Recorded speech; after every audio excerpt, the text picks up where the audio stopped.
자, 이제 62쪽에 공업입지 좀 보도록 하겠습니다. 자, 공장은 어때요? 뭐 물건 만드는 곳이죠?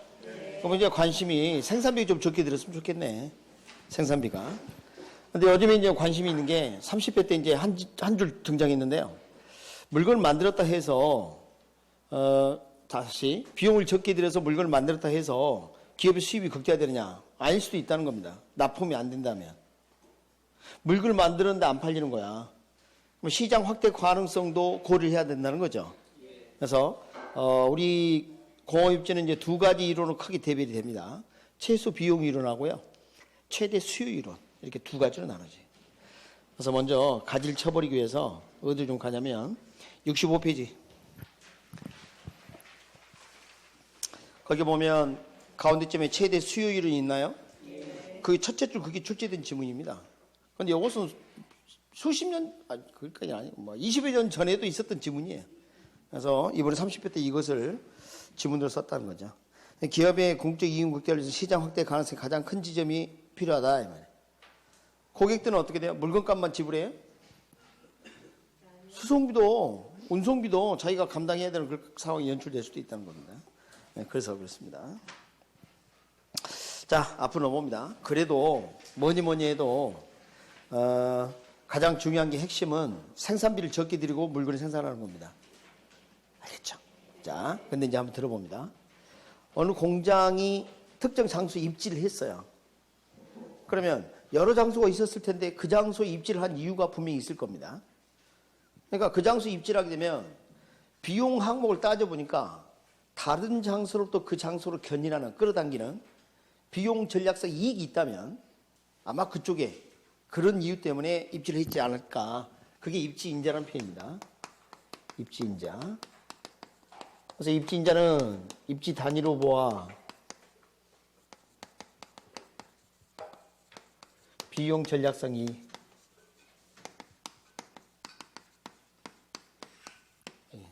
입지 단위는 비용 항목을 말해요. 비용 항목. 여러분, 우리가 이제 공장을 운영하다 보면 비용 종류가 많겠죠. 뭐 수송비도 있고, 뭐 노동비도 있고, 원재료도 있고, 막 그럴 건데, 비용을 따져봤더니 비용 전략상 이익이 있다. 그럼 입지 인자가 있다. 이렇게 이야기합니다. 입지, 자리를 점하는 장소, 그 장소를 선택하는 원인이 있다. 이 말이에요.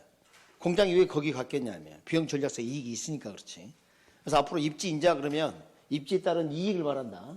인자가 이익이야. 아셨죠? 네. 재미없나? 여러분, 그러면 자, 입지 인자가 있다 그러면 입지 조건이 좋은 거죠? 그러니까 입지 조건을 평가하는 항목 요소가 된다는 거죠. 입지 조건을 평가하는 항목 또는 요소가 될 수 있다는 겁니다. 근데 주의할 게 있어요. 지금 봐요. 입지 조건, 입지 단위, 입지 인자 나왔죠? 이 세 가지는 동의어가 아니에요. 서로 관련이 깊지만. 이해하셨나요? 그래서 여러분 그 63쪽이 상단에 입지 조건, 입지 단위 이야기 다 나와 있어요. 출제된 바 있습니다. 그러면 이제 봐요. 주의할 게 있습니다. 입지 인자 종류가 나와 있죠. 경제적 인자하고 비경제적 인자 이렇게 나눠놨죠. 근데 주의할 게 비경제적 인자를 손실로 이해하면 안 돼요. 경제 외적 이런 뜻이에요. 경제 외적 이익이라는 뜻이에요. 그게 좀 아쉬워. 다시 한번. 경제 인자는 수익과 비용 인자 이렇게 나누거든요. 경제 이익과 관련된 것을 다 그대로 하는 거예요. 거기서 이제 계산이 가능한 건데, 그림 보니까 비경제적 인자, 뭐 정책, 행태, 한번 더 적어봐요. 기호, 테이스트 기호, 프리퍼런스, 뭐 이런 기호, 선호, 그 다음에 뭐 또 뭐가 있을까? 국방, 뭐 이런 것들이 다 영향을 미칠 수가 있습니다. 그래서 제가 이제 많이 쓰는 사례가 개성공단이에요. 개성공단에서 물건을 만드는 것은 경제적 인자만 있었을까요? 비경제적 인자도 있었다면. 경제 외적 인자. 오케이? 그러면 비경제적 인자는 손실을 의미한다? 아니다? 아니다. 그래서 거기다 적어놨어. 니은 옆에다가. 친절하게. 손실이 아님. 네. 자. 시험이 이렇게 나왔습니다. 공입지를 고려하는 경우 경제인자가 고려 대상인 것이지 비경제인자는 고려하지 않는다. X다이면. 둘 다 고려한다. 그러면 이제 봐요. 인자는 이익이라고 그랬죠? 그럼 집적 인자는 무슨 뜻일까요? 집적은 모인다는 뜻이에요. 모이면 이익이 된다는 뜻이에요. 분산 인자가 있다 그 말은 무슨 말이에요? 흩어져야 이익이 된다는 겁니다. 그러니까 집적 인자는 이승만 대통령이고, 알겠죠? 그러니까 뭐예요? 뭉쳐야 삼내다. 분산 인자는 흩어져야 삼내다. 그럼 전에 우리가 규모 경제와 규모 불경제를 들어본 적 있죠? 자, 규모가 커지면 생산비가 절감되거나 집적이 있다 이익이 생길 수가 있단 말이죠. 그럼 집적 인자가 있다 이렇게 얘기한다는 거죠. 반대는 분산 인자가 있다 이렇게 보고 있습니다. 그리고 입지 조건은 참고하세요. 입지 조건은 항목들이 많지만 그렇게 간략하게 적어놨습니다. 한번 읽어보시기 바랍니다. 자, 이제는 본격적으로 공업 입지 이론 들어가도록 하겠습니다. 아까 말씀드린 것처럼 여전히 관심이 많은 게 생산비라고 그랬죠?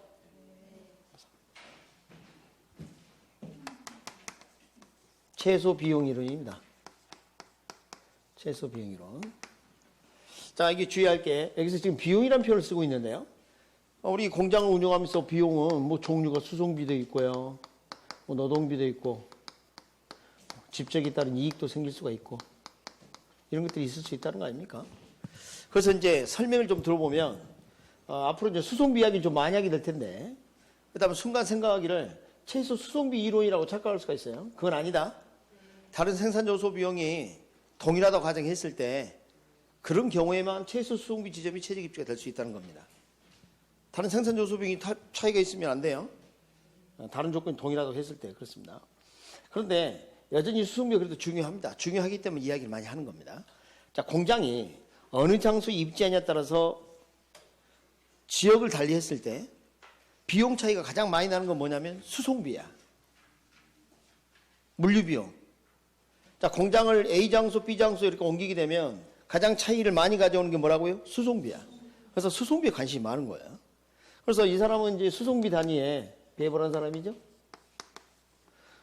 수송비 단위를 어떻게 했냐면 거리하고 무게 중량, 무게를 이제 중량 이렇게 표현을 할 겁니다. 여기에 관심이 많았어요. 수송비 단위. 수송비를 계산하는 단위는 이렇게 된다. 자, 봐요. 동일한 무게의 물건을 멀리 옮길수록 비용이 많이 들어요. 동일한 걸 이동하더라도 무게가 많이 난 물건일수록 수송비가 많이 들어요. 오케이? 네, 수송비 계산하는 단위는 이 두 가지가 되겠다. 근데 특히 여기 중량이 좀 관심이 많았다는 거죠. 그런데 원재를 나눠보면 가장 대표적 원료가 보편 원료와 국지 원료. 자, 국지 원료는 특정지에 국한됐다. 편제 원료 이렇게 봅시다. 편제. 또는 지방 특화 원료 이렇게 보기도 합니다. 그럼 이제 보편 원료 대표적 사례가 뭐가 있느냐? 뭐 수돗물이라든지, 뭐 전기라든지, 그다음 뭐 공기. 우리 생산 활동을 하는 데서 공기 없으면 안 되죠. 국지 원료 같은 경우는 철광석이라든지 특정 지역에만 존재하는 겁니다. 국지가 뭐예요? 특정 지역에 국한돼서. 그래서 철광석이라든지 석회석이라든지 이런 것들이 여기에 해당이 될 가능성이 있어요. 자, 그러면 이제 보편 원료 특징이 수송비가 중요하지 않아요. 수송비 거의 들지 않죠? 수도꼭지 틀면 나오는데 뭘. 근데 국지 원료는 수송비가 중요하다는 거예요, 이거. 수송비가. 지역 간의 차이를 가질 수가 있어요. 수송비가 들고 중요하다는 거죠. 자, 이렇게 용어 정리를 좀 했고요. 그럼 우리가 생산 과정이라는 것은 원재료를 이렇게 제품으로 바꿔가는 과정 아닙니까? 그럼 시장에 파는 것은 제품이에요, 원재료예요? 그렇죠. 그러니까 이것은 시장, 소비자하고 관련이 깊다. 고객에게 줄 거 이거예요. 그럼 생산하는 공장 입장에서 원재료. 근데 원재료가 어디 있냐면 원료 산지하고 관련이 깊어요. 원료 산지하고. 그렇게 이제 이해를 좀 하셨으면 좋겠고. 자, 원재료가 원래 10kg이었는데 가공을 했더니 2kg으로 줄었다는 겁니다. 그럼 불순물이 8kg이나 있다는 거 아니에요? 그럼 여러분 생각해 봅니다. 아니, 물건 옮기면 이제 수송비에 드는데 이 양 옮길 거 무게를 줄여서 옮기는 게 낫겠네. 맞죠? 10kg짜리를 여기까지 갖고 오면 동일한 거리를 가더라도 비용이 많이 든다니까. 그러니까 이걸 가공해서 무게를 줄여서 옮기는 게 낫겠죠? 네, 이런 산업을 우리가 중량 감소 산업이라 하고, 원료산지 가까운 곳에서, 원료산 가까운 데서 생산한단 말이에요. 원료지향 입지, 원료지 지향 입지 이렇게. 그리고 대개 국지 원료, 편제 원료를 사용하는 그런 업종들이 많아요. 그러니까 예를 들면 뭐 제철업 재료는 뭐 시멘트업, 이 시멘트하고 이런 거 이럴 가능성이 높습니다. 이런 산업이 원료산지에 좀 가까이 있을 가능성이 있다. 근데 이런 경우 어떻게 돼요? 자, 원재료가 2kg인데 자, 그림 봐봐요. 수도꼭지 그려져 있죠? 제품을 만들다 보니까 무게가 늘어요. 그러니까 음료수 병에다 담거나 지금 봐봐요. 그 콜라병도 있고 막 호프잔도 있고 그렇지 않아요? 제일 뒤에 있는 게 캔맥주인가 그럴 거야 아마. 그 병에 담으면 무게가 는다니까. 그래서 여기서 뭐 중량 증가산업 이렇게 볼 수가 있어요. 중량 증가산업. 그래서 이것은 시장 또는 소비지 지향 입지다. 시장 지향 입지다 이렇게 볼 수가 있어요. 그래서 여기 되게 이제 보편 원료, 수돗물이라든지 그죠? 이런 것들 많이 사용한다. 그래서 이런 업종이 어떤 것들이냐, 음료 산업, 맥주 산업 이런 것들이 그럴 수가 있어요. 솔직히 뭐 콜라 뭘로 만들어? 수돗물로 만들지. 거로쇠 물로 만든 줄 알았어요? 수돗물에다가 설탕 넣고 뭐 탄산가스 넣고 그 콜라 향 나는 거 있잖아요. 왜? 콜라가 열매의 이름이라고 그래요. 원래 그 인디안 원주민들이 차로 마시던 그걸 갖다 차 원료래요. 그걸 갖다가 개발했다는 거 아닙니까? 그러니까 지금 봐보면 저울을 생각해봐요. 저울. 그림 잘 봐봐요. 자, 위쪽 그림이 어떻게 돼요? 원재료 무겁죠? 그러니까 찌게 이렇게 원료 지향입지. 그래서 가공해서 무게를 줄여서 옮긴단 말이에요. 중량 감산업. 근데 두 번째 그림 봐봐요. 제품이 무겁죠? 저울 입기 시장 지향입지. 그러니까 무게를 늘리되 어디서 늘려? 시장에서. 그러니까 무거운 곳에 입지. 다시 한번. 원료가 무겁고 제품이 가볍다면 원료 산지에서 무게를 줄여서 옮기는 게 낫고, 원료 무게보다 제품 무게가 많이 나가는 그런 상황이 된다면 시장 근처에서 무게를 늘리는 게 낫고 그 말이에요. 됐죠? 원재료가 무거우면 원료 지향 입지, 제품이 무거우면 뭐? 시장 지향 입지. 일단 이렇게 기억하세요. 이거 헷갈리거든요. 이거 많이 헷갈립니다. 그래서 제가 그림으로 그렇게 해놨으니까 저울까지 그 쳐다봐봐요. 계속 눈 감아봐요. 그림 떠오르죠? 그렇게 하는 거예요. 그렇게. 별거 아니죠. 별거 아니에요. 별거 아니에요. 그러니까 앞에 있는 감독원장한테 강의 듣고 학교는 70점 못 넘는다. 참 창피한 일이에요. 매우 부끄러운 일입니다. 하여간 뭐 70점 안 넘어도 합격을 하겠지만 부끄럽습니다. 많이 부끄럽고요. 자, 원료지수. 자, 우리 율, 비율, 지수, 개수, 상, 성, 도 이런 표현. 분모 분자를 나타내는 표현이라고 그랬죠? 근데 이제 원료지수 그러면 여러분 출석률 그럼 출석자가 분자에 적히는 거 아닙니까? 그럼 원료지수 그럼 원료가 분자에 적혀요. 분자가 결과값이야. 항상 잊지 마세요. 우리 분모 분자 그러면 위쪽이 결과다. 수의 가격 탄력성 했을 때 양이 수위랑 공정 변화 이런 것들이 분자에 적히지 않았습니까? 똑같아. 그래서 원료지수 그러면 분자가 원료가 적혀요. 근데 관심이 뭐냐면 동일 거래라 했을 때 중량이 많이 나왔냐 적게 나왔냐 그게 관심이 많아. 그래서 이게 분자가 원료 중량, 최종 목표가 제품 아닙니까? 그래서 제품 중량 대비 원료 중량을 적게 되는데 원료 중에서 보편 원료는 수송비가 들지 않잖아요. 그러니까 수송비 관련된 국제원료 적히는 거지. 이런 것도 이제 함정을 팔 수도 있겠죠. 응? 모든 원료 그러면 안 돼요. 예를 들어서 보편 원료 그래도 안 되고 국제원료 이렇게. 자, 그런데 말입니다. 자, 봐요. 만약에 원료 고기가 10kg인데 가공한 제품이 2kg 된다는 것은 2분의 15, 5 아닙니까? 그럼 1보다 크다는 거죠. 그러니까 분모가 1이라 했을 때 분자는 5라는 이야기죠. 그러니까 분자가 5배 더 무겁다는 거예요. 그러니까 원료지수가 1보다 크다 그럼 원료가 무겁다 이렇게 되는 거예요. 맞습니까? 그럼 무슨 지향 입지? 원료 지향 입지. 잘하셨고요. 근데 여기가 이제 2kg이고 여기가 10kg입니다. 뭐 어떻게 돼? 1보다 작죠? 여기 뭐 0.2가 나오는데 분모가 1이라 했을 때 분자가 5분의 1 무게밖에 안 된다는 거 아니에요? 상대적으로 제품이 무거운 거야. 맞습니까? 그럼 무슨 지향 입지? 시장 지향 입지. 이렇게 해란 거예요. 시장 지향 입지. 1이면 입지 자유형 어디 있으나 상관없죠. 그러니까 봐요. 이렇게 생각하시면 돼요. 이제는 만약에 원료지수 이런 말이 나온다. 출석률 그러면 분자가 출석자 적혀. 그래서 출석률이 높다 그러면 출석자가 많다는 뜻이고. 자, 원료지수 그러면 원료가 분자에 적히게 되는데 그 값이 1보다 크다 그러면 원료가 무겁다 그 말이야. 원료지수란 결과가 원료를 나타낸다니까. 원료를 나타내고 싶어 하는 거예요. 근데 그게 1보다 크대. 그럼 뭐가 무거워? 원료가 무거운 거지. 근데 원료지수가 1보다 작대. 그럼 원료가 가볍다는 이야기야. 대신 뭐가 무거워? 제품이 무겁다. 이렇게 하시면 돼요. 여기 아직 30년 동안 출제를 안 했다는 거 아니에요? 출제 안 될 수 없어요. 반드시 됩니다. 근데 그때가 이제 언제냐 이것만 기다리고 있는 거예요. 학교로는 범위가 워낙 광범위하니까 뭐 조금씩 내도 뭐 30년 걸려도 다 출제를 못 했어요. 종류가 너무 많아가지고. 그래서 이제 이런 표현도 있네요. 입지 중량이라는 표현입니다. 이건 원래 입지 중량 지수 이렇게 해야 되겠지만 그냥 뭐 당연히 알가로 한 거하고 이렇게 한 거예요. 자, 잠깐 봐봐요. 이 용어가 무슨 의미를 갖나 봅시다. 입지는 우리가 들어본 적 있어요. 자리를 점하는 거죠. 공장이 딱 자리를 점하게 되면 중량. 자, 공장을 운영하려면 원재료하고 제품을 다 옮겨야 될 거 아니에요. 어차피. 그 모든 무게와 관련된 걸 다 적겠다는 거예요. 분자에다가. 입지에 따른 모든 무게를 다 적겠다는 겁니다. 그럼 분자가 뭐가 적혀 이제? 국지 원료 중량만 적혀요. 제품 중량도 적혀요. 그렇죠. 제품 중량까지도 적더라. 그 보면은 기준이 뭐고요? 제품 중량. 그러니까 궁극적 목표가 제품이기 때문에 제품 중량을 기준으로 해서 분자에 둘 적었는데, 자, 위쪽에 있는 식과 이 아래에 있는 식의 차이점은 여기는 제품을 결과로 나타내지 않았고요. 여기는 제품을 결과로 나타내지고 있죠. 분자가 결과라니까. 그럼 제품 한 단위 운송과 관련된 중량 개념 그걸 뭘 써야 돼요? 입지 중량 쓸 수밖에 없다. 그런데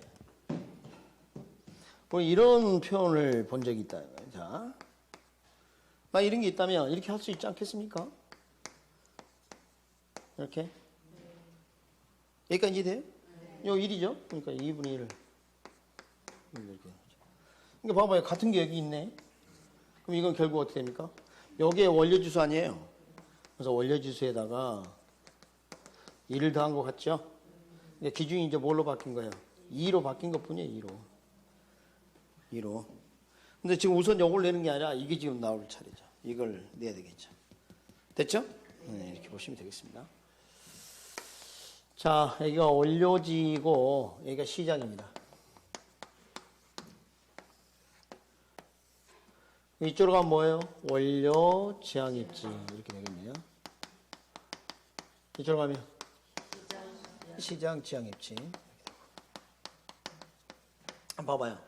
지금 원료, 지향입지는 원료가 무거워요, 가벼워요? 제품에 비해서 무거워요. 그러면 가공할수록 원재료 무게가 줄어서 제품이 된다는 거 아니에요? 그럼 중량 감소너.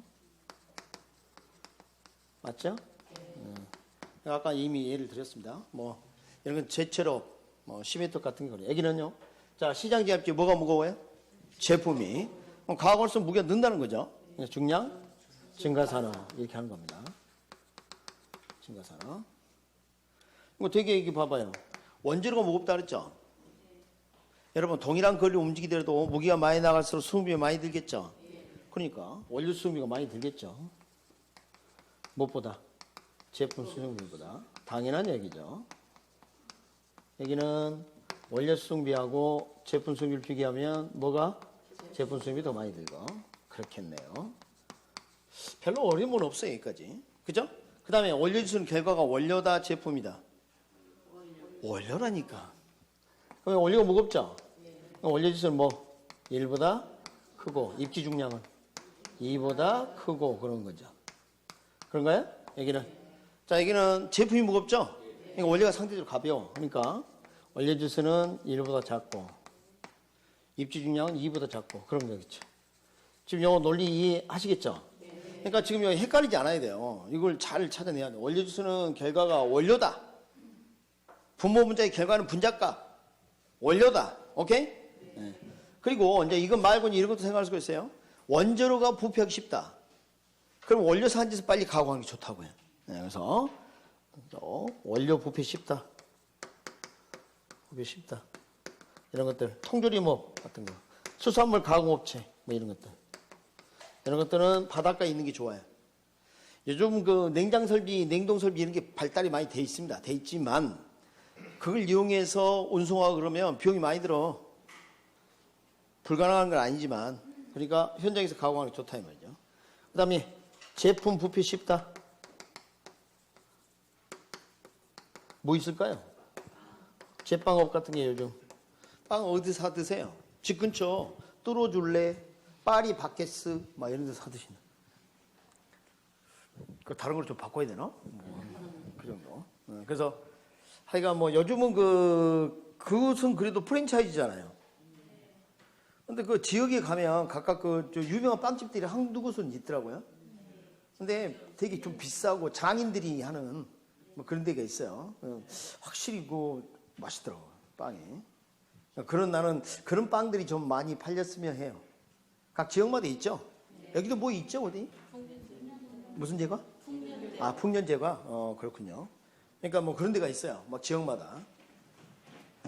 지역 빵집. 저는 개인적으로 그런 빵집을 좀 선호합니다. 원래 빵을 밀가루 음식보다는 밥을 더 좋아하긴 한데, 빵을 먹는다면, 그런 빵이 좀 좋더라고요. 그럼 좀 비싸죠? 예, 비싸도 벌써 딱 뜯어서 입에 넣는 순간 다르지 않아요? 아니 말고. 자, 그래서 이제 여러분 64페이지 내용을 좀 정리를 했고요. 이제 남은 걸 뭘 할 거냐면요. 자, 잠깐 봐봐요.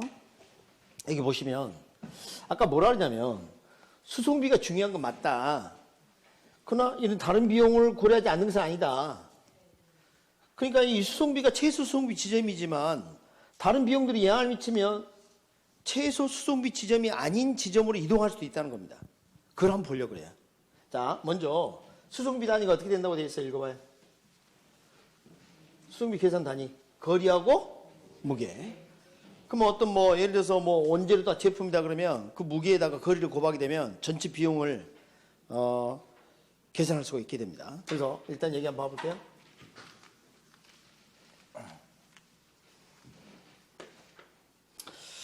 먼저 65페이지 상단을 보면 K, M 이렇게 해놨지 않습니까?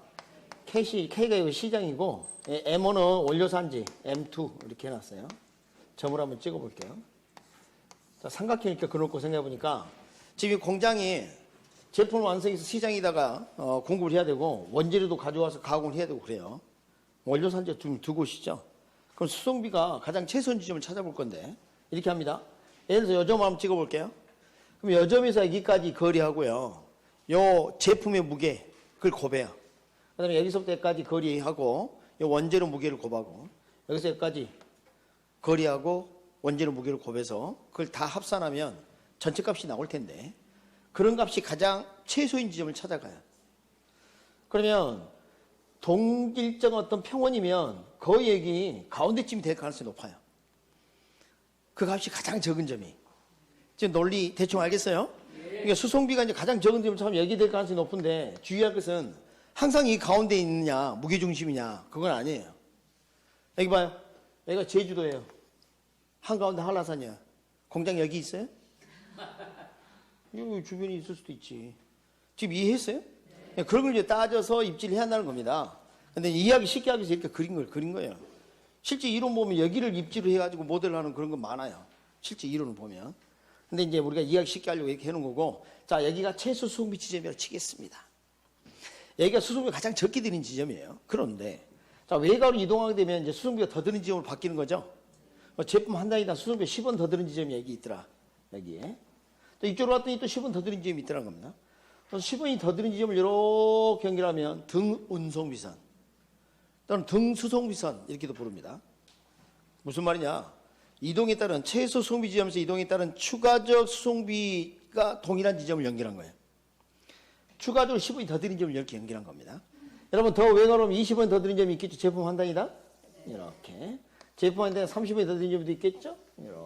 이렇게 이제 그려놓고 봤더니 이게 L지점이 있는데 L지점은 어떤 특징이 있느냐?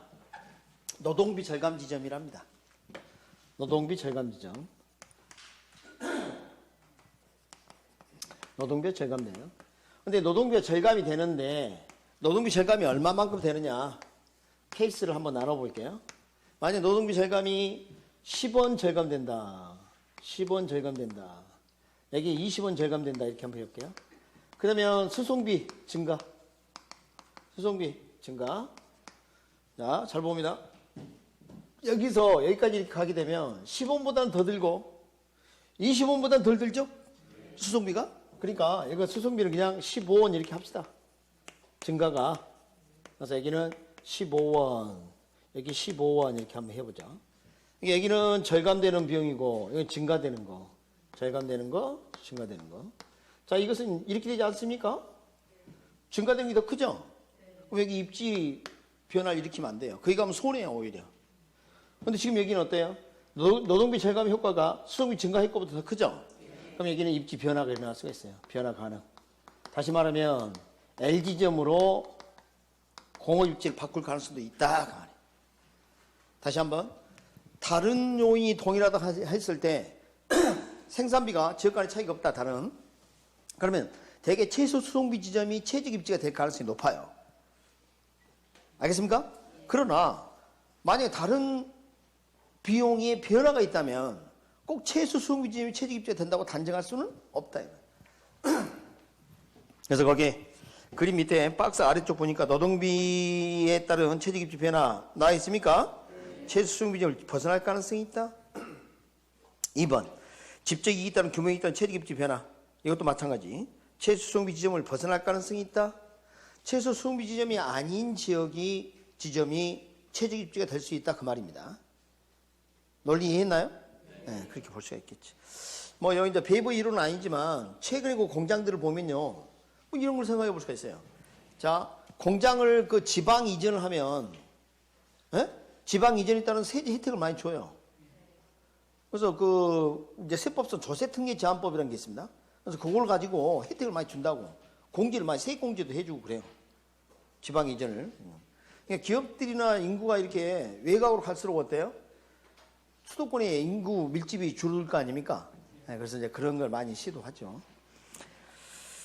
자, 그렇게 좀 보시면 되겠고요. 이제 최대 수요론 아까 말씀을 드렸고 3번 비용과 수요의 종합이론 그린엇이 주장한 건데요. 여기서 어떻게 보면 손 안 대고 호풍격이죠. 운송비가 최소고 수요가 최대, 그걸 최적 입지를 하겠다는 겁니다. 둘 다 고려해서. 뭐요? 응? 노력한 게 없네. 야, 그렇게 볼 수가 있고. 자, 이제 4번, 네모 4번. 공업지 유형이 나와 있죠. 시장 정입지. 저를 볼까요? 저를 보세요. 저를 한번 봐봐요. 시장 정입지. 제품이 무거워요? 원재료가 무거워요? 아, 저를 보고 생각을 해야 한다니까? 시험장에 가서 그걸 골라야 하니까. 시장에 공급된 건 제품 아닙니까? 이게 제품이 무거운 거예요. 그럼 가공할수록 제품 무거워지고 원재료는 가벼워지는 거 아니에요? 그러니까 중량이 뭐 하는 산업이에요? 증가산업. 예? 원재료는 변화가 없다 하더라도 중량 증가산업. 그리고 원료주스는 어떻게 될까요? 원료가 무거울까요? 제품이 무거울까요? 조금 전에 뭐가 무겁다고 대답했어요. 제품이 무겁다 했죠. 원료주스는 얘보다 크다, 작다? 작다 그랬네. 다시 한번. 원료주스는 결과가 원료라니까. 적어놔. 원료주스 결과는 원료라고 적어놔. 모르면 집에서 공부할 때 그거 다 기억이 안 나요. 그게 잘. 자, 원료지수란 결과가 원료야. 출석률은 결과가 출석이고. 이해하셨어요? 네. 그러니까 참나. 어? 그래서 그 뭐 완제품 부패하기 쉽거나 보편을 많이 사용한 거. 자, 넘겨봅니다. 먼저 원료 지향 입지. 자, 원료 지향 입지는 저를 봐요. 또 한번 생각해 봅시다. 원료가 무거울까요? 제품이 무거울까요? 원료가 무거워. 그럼 제품이 되면 무게 준다는 이야기니까 중량 무슨 산업일까요? 감소 산업이다. 중량 감소 산업. 지금 이해하셨어요? 그럼 그 대개 원료들이 불순물이 많은 이런 거니까 국지원료, 편지원료, 철광석 같은 거 쓰겠죠. 됐습니까? 자, 그 다음에 이제 그 노동 지향의 입지라는 표현이 있죠. 무엇을 지향한다고요? 그러니까 노동이 풍부한 곳에 가는 걸 좋아하는 그런 입지. 그러니까 산업 중에서 노동비가 차지하는 비중이 높으면 노동이 많은 곳으로 가야 되겠죠. 그런 게 이제 좋겠죠. 그런데 거기 동아리 2번 보면 미승용공을 많이 사용하는 산업일수록 이렇게 돼 있어요. 승용공이 아니라. 그래서 단순 노무 있죠. 이런 그걸 필요로 하는 거. 지금 보면 그 우리 공장들이 뭐 베트남이나 뭐 동남아 쪽이 이쪽이 좀 많이 가 있어요. 갈수록 그런 경향이 있고 중국에서 지금 이탈하려고 그럽니다. 중국을 좀 신뢰할 수가 없어요. 뭐 다른 몇 개 뭐 동남아 국가도 그렇지만 뭐 그 기술 수준이 높은 이런 거 있죠. 첨단 기술 산업 이런 것들은 첨단 산업 같은 경우에는 중국에서는 꼭 기술 빼가 이게 위험하단 말이에요. 그래서 그런 것도 있고 또 인건비도 많이 비싸졌어요.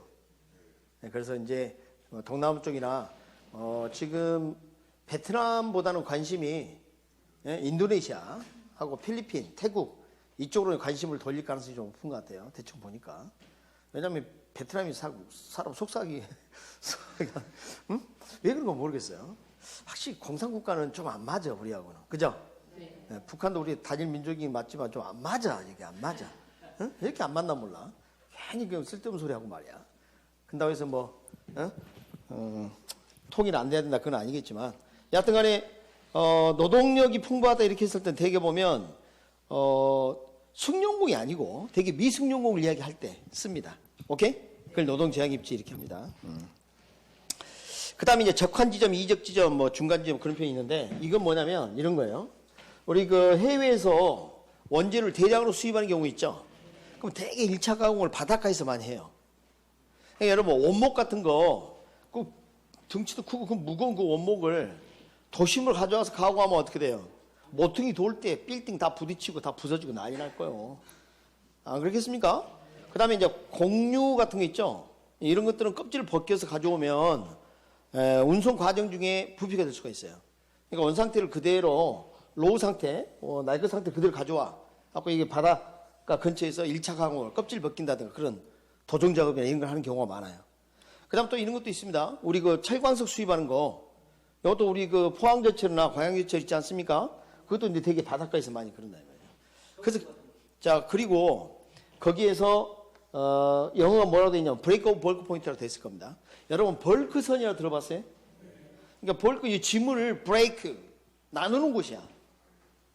하역장, 하역장. 하역점이 브레이크 오브 벌크 포인트야. 지금 이해했어요? 무슨 말인지? 그러니까 여기에서 적재수단이 바뀐단 말이에요. 그래서 적재수단이 바뀐다 해서 적환지점 그래요. 여기서는 또 옮겨서 적재한다 해서 이적지점. 이렇게도 불러요. 그러니까 이게 시장이고 이거 원료산지다. 또 가운데 있지 않습니까? 그러니까 중간지점 이렇게 표현도 하고 그래요. 이해하셨죠? 네, 이렇게 볼 수가 있겠습니다. 그리고 이제 그 뭐 아까 누가 말씀하시는데 원유 같은 것도요. 그 처음에 그 원유 자체는 뭐 시커매가지고요. 상품을 쓰지 못합니다. 정지 작업 들어가야 돼요. 그래갖고 여러 가지 층으로 나눠서 뭐 가스부터 해가지고 마지막 아스팔트 찌꺼기 나오고 막 피치라 그럽니까? 막 그것까지 작업을 해서 분리를 하는 거 바닷가에서 합니다. 다 바닷가에서. 그러니까 이거 관련 산업들이 같이 모이는 거 아닙니까? 자, 5번 집적지향형 좀 보도록 하겠습니다. 자, 집적은 뭐예요? 같이 모인다는 얘기예요. 계열 산업은 같이 있는 게 좋아요. 그러니까 석유 산업 같은 것은요, 같이 밀접하게 그 부산물 바로 써야 되는 경우가 많죠. 그런 것도 좀 있고, 기술 연관성이 높다면 같이 있는 게 좋겠다. 그러니까 여러분, 그 자동차 공장이 있으면 사실, 우리 현대나 기아가 그 모든 부품을 다 생산하지 않습니다. 하청 기업들이 있습니다. 그래서 그 납품을 받아가지고 품질이 미달되면 안 되고, 그 품질을 조사하죠. 그렇게 해서, 생산을 해요. 조립을 하고. 큰 틀은 이제 그 기아나 현대 자동차에 만들겠지만 뭐 작은 부품 같은 건 다 뭐예요? 납품을 받는다고요. 그러니까 현대 기아차 공장 주변에 보면 그 관련된 기업들이 많이 또 모여 있어요. 그렇게 이제 볼 수가 있습니다. 그다음에 이제 입지 자유형 탈적 산업. 제가 이제 탈적 산업은 솔직히 적고 싶지 않았어요. 그러나 시중에 나온 책들이 간혹 이런 쓰고 있어서 제가 적어놨는데 이게 영어로 full loss industry입니다. 구애받지 않는다는 뜻이야. full loss. 발이 풀렸다 그 말이니까. 느슨해졌다. 아니 이러잖아요. 너가 내 인생 발목 잡았지 그러잖아요. 예? 발목 잡히다 이것은 발목이 풀렸다. 풀렸다니까 full loss. 그러니까 구애받지 않는다라고 의역을 해야 돼요. 그러니까 구애받지 않고 어디든지 입지할 수 있는 게 입지 자유형, 자유입지형 아닙니까? 근데 그걸 번역을 탈적 산업 이렇게 번역했다니까? 답답해 죽겠어. 뭐 양말 벗었어요? 신발 벗었어요? 뭐예요, 이게? 아니, 이렇게 번역한 사람 내가 좀 찾고 싶다니까? 근데 이제 문제는 강사들이 책을 쓸 때 이걸 다 베껴서 적어요. 탈족 산업이라고. 더 웃기는 것은 입지 자유하고 또 따로 적어놔. 그럼 여러분 다른 거라고 생각하는데 그게 아니라 같은 거라니까. 모르겠으면 구글링 해봐요, 구글링. 일단 쉬는 시간에 full loss industry 검색해봐요. 구글로, 구글. 알았습니까? 예. 그 번역이 자유 입지형, 입지 자유 이렇게 나와요. 탈족으로 번역한 사람 거의 없어요. 자, 이렇게 해서 공업 입지를 다 말씀을 드렸습니다.